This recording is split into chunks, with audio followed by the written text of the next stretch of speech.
You'll have heard of the caravans, thousands of people from Central America crossing into and through Mexico on foot. They've attracted international attention and the anger of President Donald Trump. But there are other caravans too.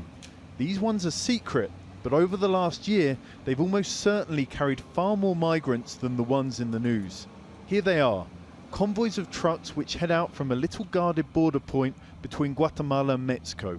Locals say they carry hundreds of people and go most nights.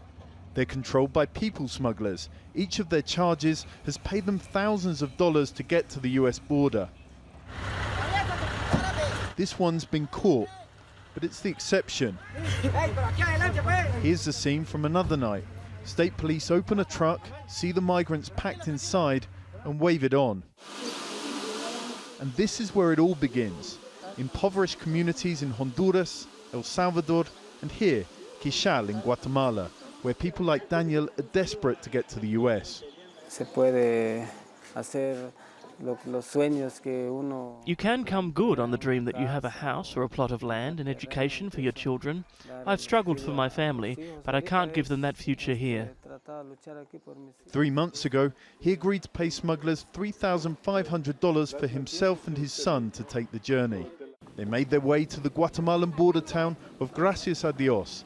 This and Carmen on the Mexican side are the caravan meeting points, where people smugglers squeeze 50 to 70 people into trucks.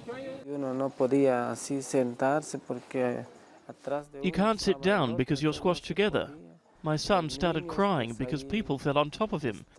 They covered us up with tarpaulins. They set off from Gracias a Dios towards Mexico, crossing this wide-open border on the way. In 3 days of going to and fro, we were never asked for documents. Different smuggling groups take over the route as it goes into their territory, moving the migrants from safe house to safe house. It's lucrative, but it's getting harder. After pressure from President Trump, Mexico's government's tightened security along the border with Guatemala. Now there's not a lot of movement. They still go, but it's gone down 50%. It's more discreet. But it is still happening. We staked out the caravan in a roadside field. A local contact told us he'd seen the lorries loading up. Shortly after, we saw them heading through, followed by several SUVs. The caravans have guide cars that go in front to check the coast is clear. So we've been here hidden, just waiting for a chance to see it. We got the tip off and we just saw the long line of trucks go past. Migrants told us the smugglers usually let them out just before the US border. They can then cross and ask for asylum. Daniel never made it that far. The convoy he was travelling in got shot up early on. His uncle was killed. But with nothing at home, and for now, away north, he's already saving to go again.